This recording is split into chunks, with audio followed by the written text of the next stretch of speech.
प्रणाम। मैं दीप्ति भारती। आज हम बात करेंगे बैक पेन के लिए, क्योंकि हम जानते हैं कि इस समय जो सिटिंग अरेंजमेंट वाले जितने भी सिटिंग वाले काम हैं वो बहुत तेज़ी से बढ़ रहे हैं। सब कुछ ऑनलाइन हो गया है, डिजिटल हो गया है हर चीज़। तो ये जो बैक प्रॉब्लम की हमारे बैक पेन की समस्या है वो बहुत तेज़ी से आ रही है। हमें पहले ये जानना होगा कि बैक पेन आखिर होता क्यों है। तो उसमें मैं 2-3 मेन रीज़न बताऊँगी। क्योंकि पहला रीज़न होता है, पहला तो मैंने बता दिया सिटिंग, क्योंकि अगर बहुत ज़्यादा देर तक अगर हम बैठ के काम कर रहे हैं तो कभी ना कभी लाइफ में जब तक शरीर स्वस्थ है तब तक तो नहीं समझ में आएगा, लेकिन जब धीरे धीरे वो कंटिन्यूटी में चलता रहेगा तब वो प्रॉब्लम आना स्टार्ट हो जाती है। दूसरा रीज़न होता है स्टिफनेस। जब हम हमारे काम में इतना बिजी हो जाते हैं कि बॉडी को वर्क करने के लिए टाइम ही नहीं मिलता, चाहे वो योगा हो, स्पोर्ट्स हो, मतलब जो फिज़िकल एक्टिविटी होती है, अगर वो फिज़िकल एक्टिविटी कम हो जाए या बिल्कुल ना हो तब हमें बैक पेन में, क्योंकि बैक पेन में पूरा आता है ना, सिर से लेकर के नीचे रीढ़ की हड्डी, पूरी रीढ़ की हड्डी आती है। और हमें पता होना चाहिए कि जो रीढ़ की हड्डी होती है वो हमारा सेकंड ब्रेन होता है। कुछ चीज़ें होती हैं वो रीढ़ की हड्डी ही कंट्रोल करती है। और अगर आप फैट भी बहुत बड़ा रीज़न होता है। फैट हो गया, अगर आपका डाइजेशन अच्छा नहीं है, कब्ज आपको अक्सर बनती है। अब आप कहेंगे कि कब्ज से और बैक पेन का क्या रिलेशन है रिलेशन। अगर मैं इसको एक्सप्लेन करने जाऊँ तो वीडियो लंबी हो जाएगी, लेकिन अगर आपको कब्ज बनती है, फैट ज़्यादा है, तो भी आपको बैक पेन होगा। अगर आपको साटिका या वेरिकोज वेन्स की कोई प्रॉब्लम है, पैरों के दर्द से रिलेटेड है, तो भी बैक पेन की प्रॉब्लम होती है। या अगर हार्ट प्रॉब्लम होती है, दिल से संबंधित अगर आपको कोई बीमारी है तो उन लोगों को भी बैक पेन की प्रॉब्लम होती है। या तो जिनको बैक पेन है उन लोगों को जीवन में, अगर अभी तो समझ में नहीं आता, लेकिन जिनको बैक पेन है धीरे धीरे कभी ना कभी ये सारी बीमारियां घर कर ही लेती हैं, क्योंकि हमारा पूरा शरीर एक दूसरे से जुड़ा होता है। अगर एक चीज़ भी खराब होती है तो धीरे धीरे वो अपने गिरफ्त में हर चीज़ को ले लेता है। और अगर आपको लंग्स से रिलेटेड, फेफड़ों से संबंधित कोई भी प्रॉब्लम है तो भी वो धीरे धीरे हमारे पूरे रीढ़ की हड्डी को कवर कर लेता है। तो ये कुछ चीज़ें थी। और सबसे इम्पॉर्टेंट रीज़न होता है हमारा खान पान। इस समय हम इतना ऑयली और इतना सूखा खाना खाते हैं ना, जो ऑयल मतलब जो चिपचिपापन होता है। जैसे हम समझ सकते हैं कि अगर कोई समतल ज़मीन हो और या कोई खुरदुरी हो, तो जो समतल चीज़ें होती हैं उस पर चीज़ें अच्छे से स्लाइड करके जाती हैं, और जो खुरदुरी होती है उस पर चीज़ों को पहुंचाना में मेहनत लगता है। उसी तरह हमारे शरीर में भी होता है। वो जितने अच्छे से हमारे में ऑयली रहेगा, जितना म्यूकस रहेगा, जितना स्लिपरी होगी बॉडी अंदर से, उतना ही ज़्यादा ब्लड का फ्लो हो गया।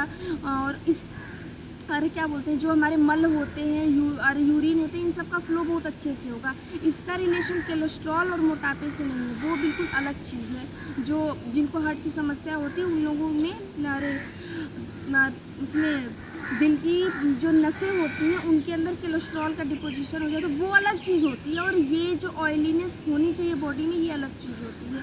तो आज हम कुछ मैं आसन बताऊंगी, कुछ सूक्ष्म व्यायाम बताऊंगी जिनको बैक पेन से संबंधित कोई भी बीमारी है, अगर बहुत ज़्यादा है तो भी आप धीरे धीरे कीजिए, और अगर इस कम से कम आधे घंटे भी दीजिए, आपको धीरे धीरे नॉर्मल हो जाएंगे। और एक चीज़ मुझे और बताना था कि अगर स्टिफनेस मतलब अकड़ जाती है, क्योंकि कभी कभी बैठे बैठे जब शरीर हमारा अकड़ जाता है ना, तो हम इधर उधर या हड्डियाँ चटकाते हैं या इधर उधर करते हैं तो थोड़ी सी रिलैक्सेशन महसूस होती है। तो स्टिफनेस हो तो आप क्या कर सकते हैं कि सुबह और शाम जब योगा करना हो तो आधे घंटे पहले आप अपने बॉडी पर अच्छे से थोड़ा ऑयलिंग कर सकते हैं, नारियल के तेल से या तिल के तेल से। पहले तेल लगा लिया, उसके बाद जहाँ जहाँ बैक पेन आपको होता है पूरे बैक में अच्छे से ऑयलिंग कर ली। अच्छे से ऑयलिंग का मतलब मसाज हो रही है तो ठीक है, नहीं हो रही तो कोई बात नहीं, थोड़ा थोड़ा और तेल लगा करके एकदम अच्छे से मल लिया बिल्कुल पूरे कमर वाले हिस्से में, तब जा कर के योग का अभ्यास किया। तो जो स्टिफनेस होती है ना, जिससे शरीर अकड़ जाता है, वो धीरे धीरे कम हो जाएगी। आई थिंक 1 हफ्ते के अंदर आपको रिजल्ट इसका दिखने लगेगा। तो अभी हम योग का अभ्यास शुरू करेंगे। तो मैं कुछ आपको सूक्ष्म व्यायाम बताऊंगी जो काफ़ी अच्छे होते हैं बैक पेन के लिए। तो सबसे पहले हम पैरों से स्टार्ट करेंगे, और याद रहे कि आपको जो बॉडी का प्रेशर है, मतलब जो बल है, पूरा कमर पर रख के ही सारे नहीं करने। अगर थोड़े आप थोड़ी देर में, वैसे तो मैं योग कराते समय इस बात का ध्यान रखूँगी कि आपको चेंज करती रहूँ इन सारी चीज़ों का। तो सबसे पहले हम अपने पैरों को सिकोड़ेंगे और सांस ब्रीदिंग टेक्निक्स का ध्यान रखते हुए आप इस चीज़ को करेंगे। पहले हम सांस भरें, फिर उंगलियों को सिकोड़ा, उसके बाद सांस छोड़ के वापस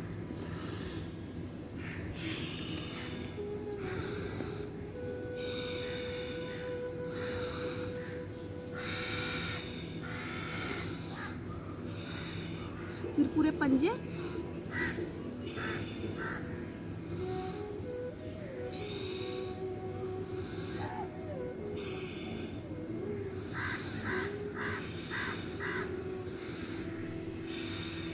अब हम अपने एक पैर को मोड़ करके थाई के पास रखेंगे बिल्कुल, और उस एक हाथ से अपने पंजे को पकड़ेंगे और एक हाथ घुटने के नीचे रखेंगे और सांस भरते हुए उसको ऊपर ले जाएंगे।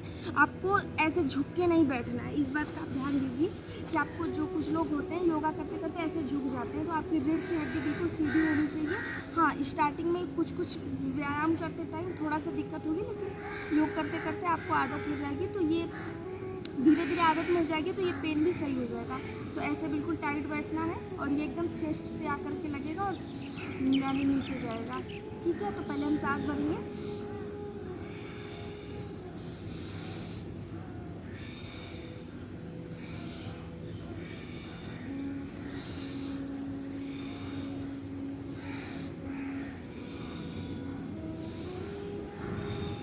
अब दूसरे पैर से सेम तरीका रहेगा, दूसरे पैर से भी।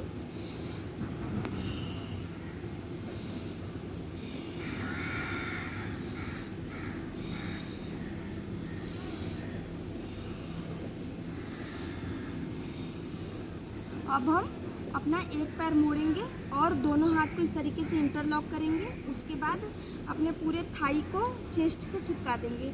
उसके बाद हम सांस भरते हुए अपने पैर को सीधे, तो हो सकता है आपको स्टार्टिंग में थोड़ी दिक्कत हो पैर को सीधा करने में, लेकिन जब धीरे धीरे आप करने लगेंगे तो आदत हो जाएगी। तो सांस भरेंगे और पैरों को सीधा करेंगे और सांस छोड़ते हुए वापस।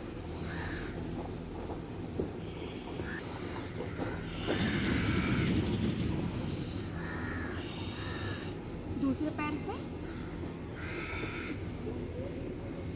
आपकी रीढ़ की हड्डी बिल्कुल सीधे होनी चाहिए, रीढ़ की हड्डी के सीधे पर आपका ध्यान हो।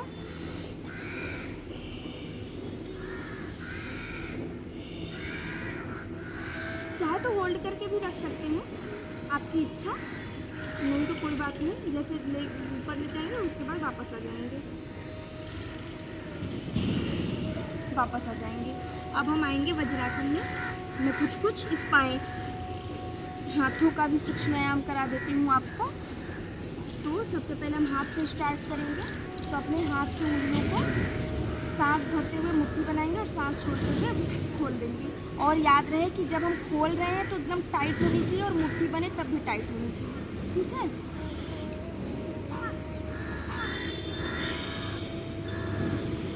सांस भरते हुए सिकोड़ना है और सांस छोड़ते हुए वापस।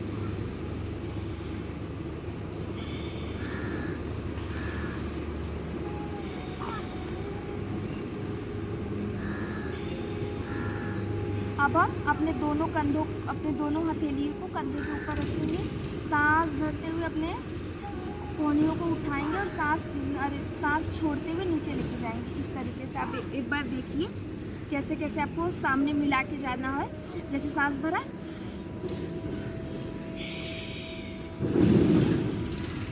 पहले आगे आगे मिलाया, फिर वापस,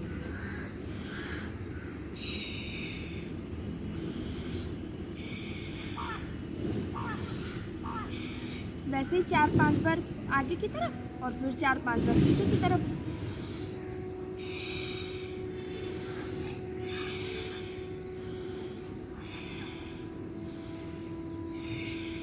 वापस।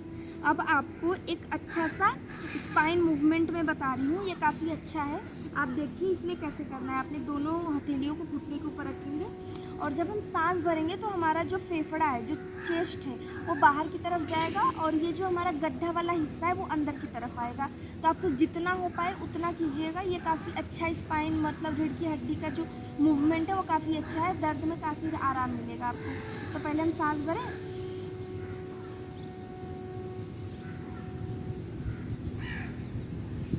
फिर सांस छोड़ते हुए चेस्ट बिल्कुल अंदर और ये पीछे के गड्ढे वाला हिस्सा बिल्कुल बाहर।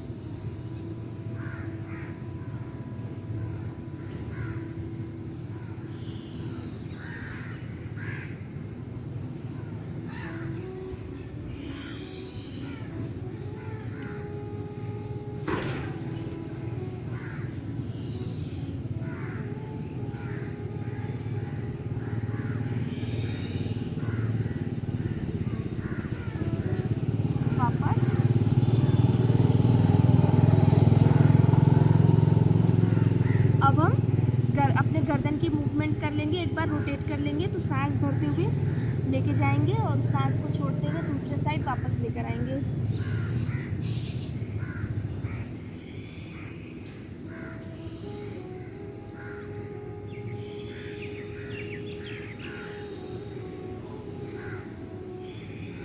अब दूसरे साइड।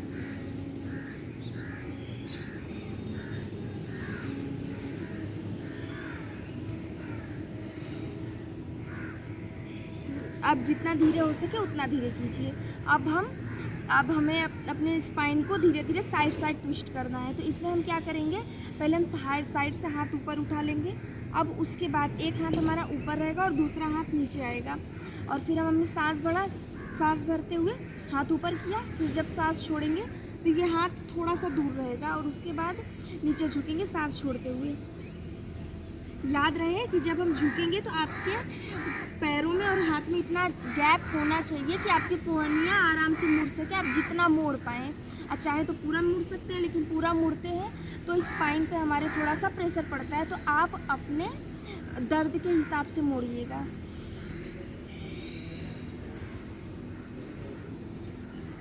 वापस। अब वैसे ही सांस भरते हुए दूसरा हाथ ऊपर और सांस छोड़ते हुए दूसरा अब नीचे।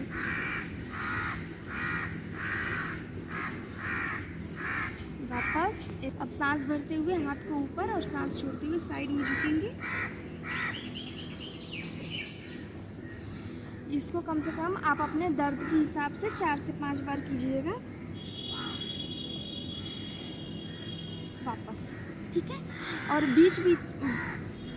बीच में पैर को खोल लेंगे और इस तरीके से आपको बैठना है। या तो मतलब जिनको पैर में प्रॉब्लम होती है वो बिल्कुल ऐसे मतलब कि पैर मोड़ के नहीं बैठ पाते, तो कोई बात नहीं, आप इस तरीके से बैठ सकते हैं कि एक पैर आप अपने थाई के पास रख लीजिए और दूसरा पैर घुटने के पास, इस तरीके से दूसरे थाई के नीचे रख लीजिए। ऐसे बैठ पा रहे हैं तो अच्छा है, नहीं बैठ पा रहे हैं तो कोई बात नहीं, आप आराम से ऐसे भी करके पालथी मार के बैठ लीजिए ऐसे। लेकिन याद रहे पैर जितना पास में मुड़ा रहेगा उतना अच्छा है। फिर हम हाथ ऊपर लेके जाएंगे और सांस छोड़ते हुए साइड में झुकेंगे। बिल्कुल इस तरीके से आपको ऐसे जैसे हम सांस भरा, फिर सांस छोड़ते हुए पीछे की तरफ देखना है आपको। फिर सांस भर के वापस और सांस छोड़ के दूसरी साइड में।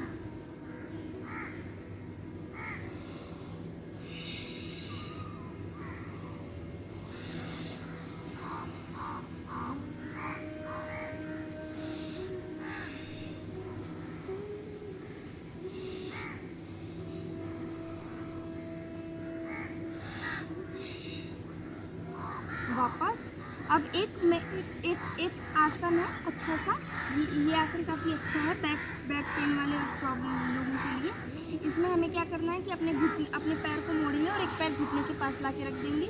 उसके बाद हम अपने दोनों हाथ को उठाएंगे। तो ये जो हमारा उल्टा वाला हाथ है, दाहिना हाथ है, जैसे मैं अपने बायां पैर को खड़ा की हूँ और दाहिना हाथ है, तो दाहिना हाथ को ऊपर उठाएंगे और मोड़ते हुए इसके साइड में ला के रख देंगे। आपसे जितना हो पाए उतना साइड में रखिए। पैर पकड़ने की, घुटना पकड़ने की, इधर उधर रखने की जरूरत नहीं है, सिर्फ साइड में मोड़ना है और पीछे देखना है।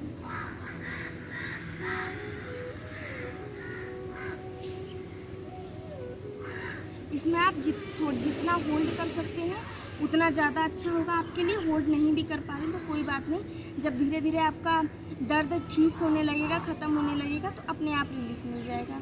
अब हम दूसरा हाथ उठाएंगे और पीछे घूमेंगे ऐसे ही।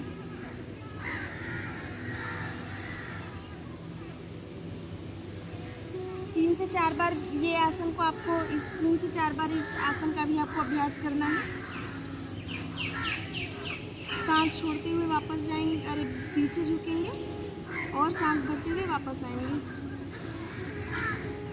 फिर सांस छोड़ते हुए दूसरी साइड देखेंगे।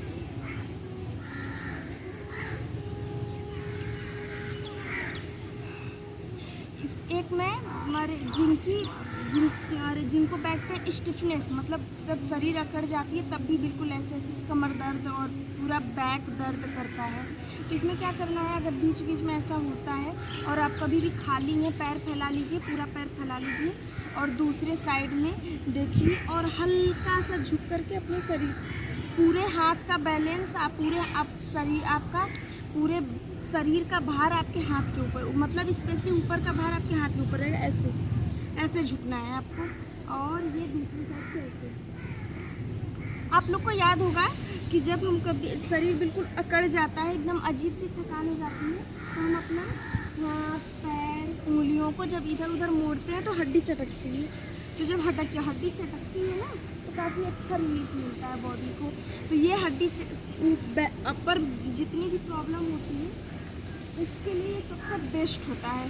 इससे सारी की सारी हड्डी चटक जाती है और काफ़ी आराम मिलता है। वापस आ जाएंगे। अब मैं कुछ लेट के आसनों का अभ्यास बताऊंगी, तो आप पहले लेट जाइए।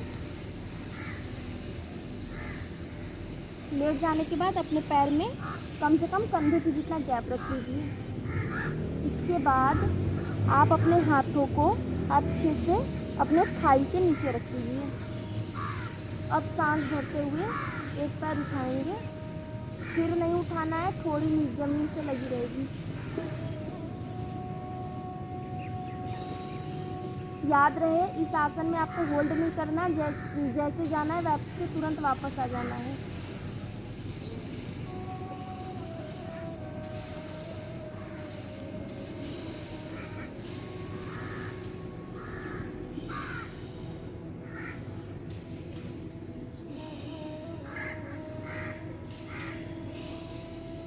वापस। अब हम दूसरा आसन करेंगे, सर्पासन बोलते हैं इनको। भुजंगासन नहीं है, भुजंगासन का पहला पार्ट है। इसमें आपके हाथ को कंधे के साथ रखना है, मतलब ये जो आपके कंधे हैं ना, आपके हाथ वैसे ही बिल्कुल कंधे के, ना आगे रहेंगे ना बिल्कुल पीछे रहेंगे ना इधर रहेंगे, बिल्कुल कंधे के पैरेलल रहेंगे, कंधे के पास में रहेंगे आपके हाथ। अब आइज में आपको ज़्यादा नहीं उठना है, पैर में गैप रहेगा, आपको ज़्यादा नहीं उठना। सिर्फ आपके ये जो रीढ़ की हड्डी है ना, ये पूरा बैक नीचे ज़मीन पे लेटा रहेगा। सिर्फ आपको ऊपर वाला एरिया ही ऊपर उठाना है। एक बार देखिए, सांस भरा और ऊपर,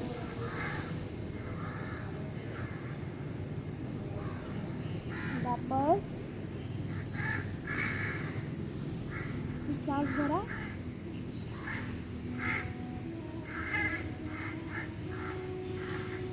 वापस। दो बार पैर खोल के और 2 बार पैरों को मिला के।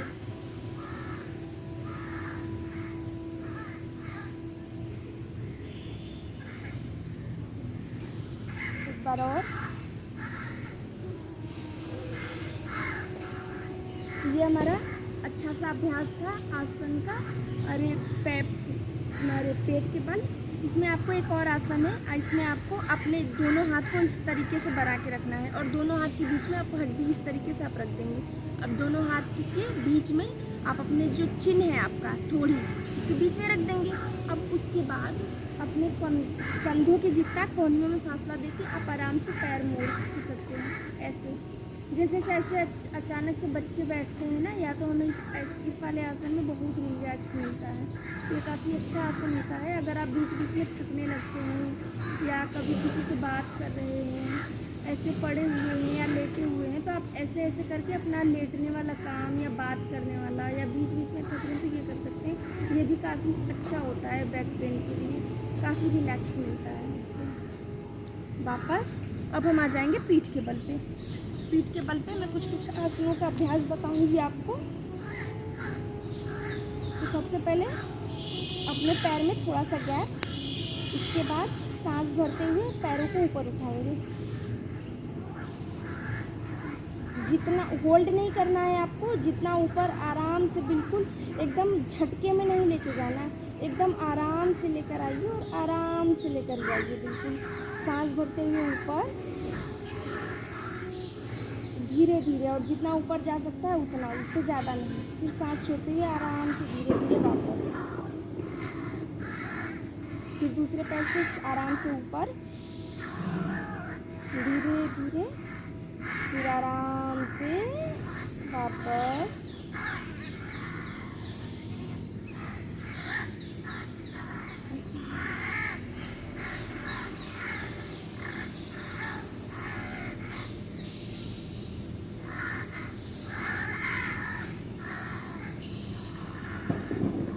अब हम अपने दोनों हाथों को खोल लेंगे और दोनों पैर को मोड़ के अपने बिल्कुल हिप के पास थाई के पास बिल्कुल वापस ला देंगे, एकदम मोड़ के अच्छे से, और दोनों पैर आपस में मिले रहेंगे।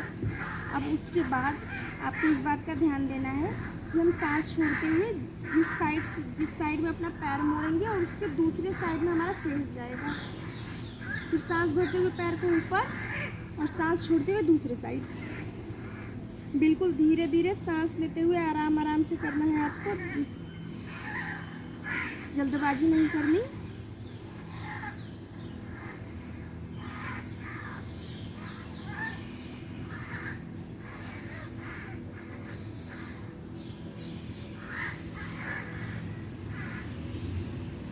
अगर आप अपने 24 घंटे के सिर्फ आधे घंटे 30 से 40 मिनट भी आप अगर देते हो ना रोज़ किसी भी टाइप की फिजिकल एक्टिविटी को, आपको कोई भी प्रॉब्लम शरीर से रिलेटेड तो होगी ही नहीं। और सबसे बड़ी बात होती है, जिस पैसे के लिए, जिस चीज़ के लिए हम अपना शरीर लगा करके ये सब कर रहे हैं, जब वही स्वस्थ नहीं रहेगा तो क्या फ़ायदा, क्या लाभ ऐसे काम करने से और ऐसे पैसे से। पहले शरीर को बर्बाद किया पैसे कमाने के लिए, अब पैसे बर्बाद करो शरीर को ठीक करने के लिए। और जबकि हम चाहें तो दोनों चीज़ें मैनेज करके चल सकते हैं।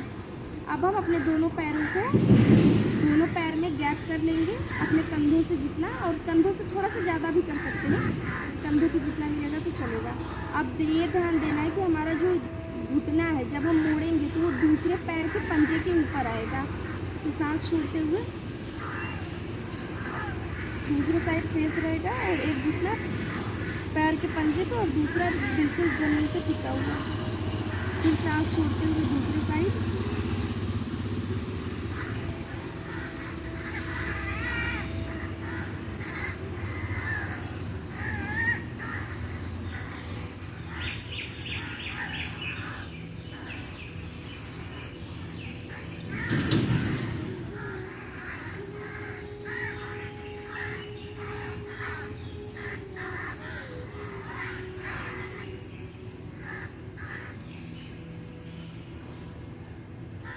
अब हम अपने पैरों को फैला लेते हैं।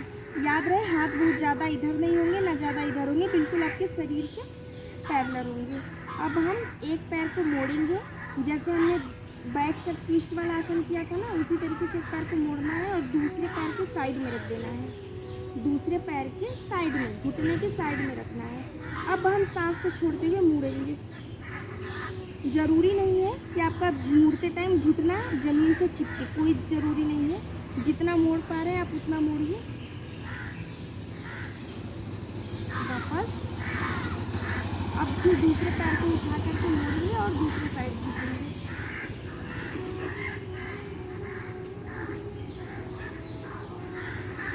फिर से वापस आएंगे, एक बार और मोड़ेंगे और उसके बाद जितना हो सकता है उतना घुसेंगे।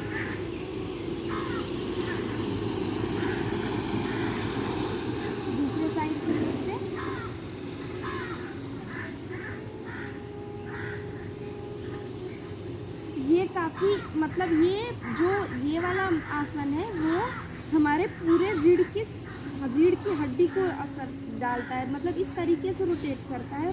नीचे वाला पूरा रोटेट होता है तो प्रेशर भी पड़ता है। तो आप इसको कम से कम 5 से 6 बार करिएगा, अपने दर्द के हिसाब से करिएगा, फिर धीरे धीरे आपको रिलीफ मिलने लगेगा।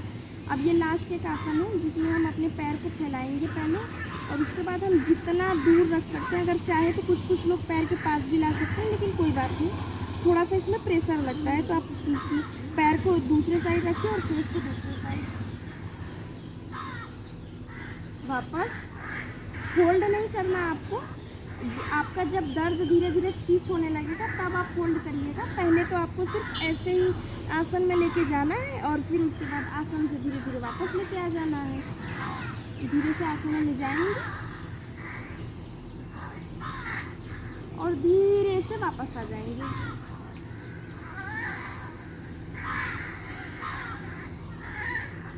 वापस अब धीरे से हम उठ के पैर को मोड़ेंगे और उसके बाद साइड से उठते हुए वापस आ जाएंगे।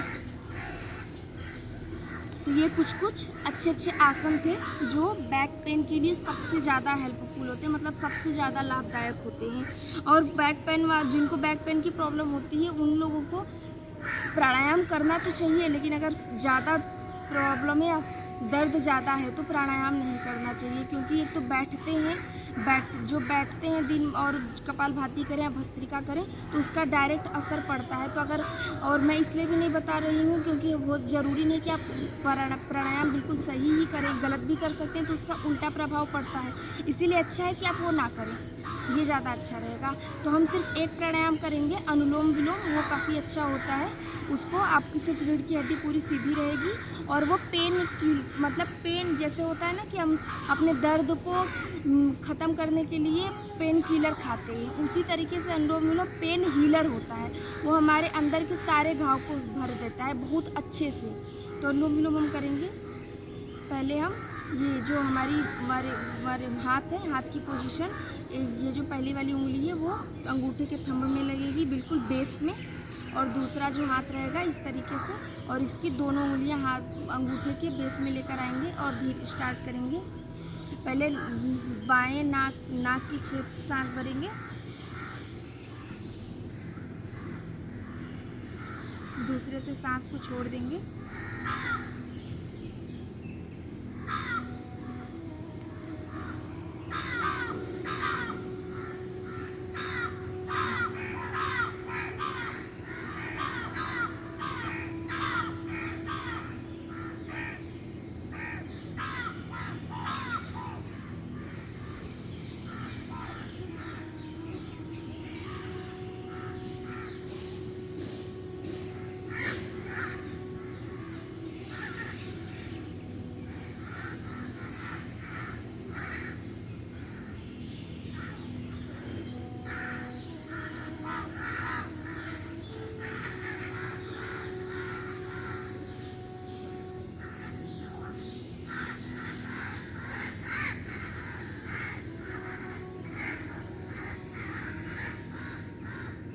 इस बात का आपको ध्यान होना चाहिए कि हम कम से कम 4 मिनट से प्राणायाम कम ना करें। अगर आप ज़्यादा से ज़्यादा 4 मिनट से ज़्यादा बढ़ा सकते हैं, 4-5 मिनट से 6, 7, 8, 9, 10 लोग तो दर्द होता है तो लोग 15-15, 20-20 मिनट तक प्राणायाम करने लगते हैं, क्योंकि ये सच में पेन हीलर होता है। सिर्फ यही नहीं, सारे प्राणायाम ऐसे होते हैं अगर आप सही तरीके से करें तो। अनुलोम विलोम भी काफ़ी अच्छा होता है, कम से कम आप 5 मिनट बैठ के करिए। और मैं ज़्यादा करा नहीं पाती हूँ, मैं बता तो सब कुछ देती हूँ अपने हिसाब से, लेकिन करा साइमल्टेनियस नहीं पढ़ पाती हूँ क्योंकि वीडियो लंबी हो जाती है, फिर आप भी मतलब आपको भी वो प्रॉब्लम होती है, और वीडियो लंबी देख के ही ज़्यादातर लोग नहीं देखते हैं। लेकिन अगर योग कराने चलो ना तो कम से कम आधे घंटे 40 मिनट का समय लगता है योग करने में, क्योंकि मुझे कराना है, आपको बताना नहीं और बता के छोड़ नहीं देना है। और ये अनुलोम विलोम प्राणायाम था। योग के बाद मैं एक रिलैक्सेशन का वीडियो डाल दूँगी, वो रिलैक्सेशन का वीडियो सच में बहुत ज़्यादा हेल्पफुल, इफ़ेक्टिव होता है, बहुत ज़्यादा अच्छा होता है। आप चाहें तो उसको हर योग के अभ्यास के बाद 10 से 15 मिनट का होगा, आप रिलैक्स कर लीजिए, उसके बाद अपने काम को करिए। देखिए आपकी एफिशिएंसी खुद अपने आप धीरे धीरे बढ़ जाएगी, पूरी बॉडी पूरे माइंड को रिलैक्स करेगा। तो मैं अपने दूसरे वीडियो में एक बनाऊंगी तो दे दूंगी। बीच बीच में आप ये जो कुछ मर्म के पॉइंट होते हैं, ये जो हमारा अंगूठा है और ये उंगली है, तो उंगली में ये जो जहाँ पे हड्डी नहीं होती ना वहाँ पे, यहाँ पे तो आप इस तरीके से आप बीच बीच में ज़्यादा नहीं दबाना, बहुत ज़्यादा प्रेशर से नहीं दबाना, आपको कम से कम 15 से 20 बार थोड़ा थोड़ा करके दबा सकते हैं, ऐसे। ये काफ़ी अच्छा होता है। बीच में अगर आप बैठे हैं, खाना खाने के 3 घंटे बाद ही करना है, 3 से 4 घंटे बाद हो चुका है तो आप बीच बीच में कर सकते हैं, ये काफ़ी अच्छा होता है। इसी तरीके से पैर के भी होते हैं, ये जो पैर का अंगूठा है और उंगलियां हैं, तो ये जो ना, तो ऐसे हम पैर वालों को दोनों साथ में दबाते हैं, और इसके पीछे वाला पार्ट भी दबाते हैं और आगे का पार्ट दबाते हैं अंगूठे से, क्योंकि ये तलवा थोड़ा कड़ा है तो उंगलियों से आगे का और अंगूठे से तलवे का। ये काफ़ी अच्छा मर्म पॉइंट होता है। और अब जब भी तेल लगाएं तो ये जो भी हमारी जो नसें होती हैं, पैर के बीच का जो गैप होता है, उसमें बहुत अच्छे से आपको ऐसे इस तरीके से करके आपको तेल के साथ थोड़ा सा मर्म पॉइंट दबाना चाहिए, एक्यूप्रेशर पॉइंट। तो ये काफ़ी सहायक होते हैं, बहुत ज़्यादा लाभदायक होते हैं। उसी तरीके से हम दूसरे पैर में भी दबाएंगे ऐसे ऐसे, ठीक है। तो हम ये हमारे कुछ मैं आपको ये कुछ हमारे ट्रिक्स थे। और डाइट में आप ज़्यादा से ज़्यादा दूध और घी, क्योंकि जितना लुब्रिकेट रहेगी बॉडी, जितना ज़्यादा अच्छी रहेगी, बीच से खुश्क नहीं रहेगी। जिनको गैस बनती है उन लोगों को भी कमर दर्द से रिलेटेड बहुत प्रॉब्लम होती है। तो आप मतलब रात को अगर आप दूध पी रहे हैं 1 कप, तो उसमें आधा चम्मच घी डाल के पी सकते हैं, या दाल में थोड़ा सा 1-2 चम्मच घी डाल के ले सकते हैं, वो लीजिए। आप बहुत ज़्यादा हेल्पफुल होता है। और थोड़ा थोड़ा ये जो मैदा रूखा खाना होता है, इनको थोड़ा बंद करिए, आपसे निवेदन है। और धीरे धीरे आप अपना खाने का और आहार का ध्यान रखेंगे तो बीमारी अपने आप दूर हो जाएगी। बहुत बहुत धन्यवाद।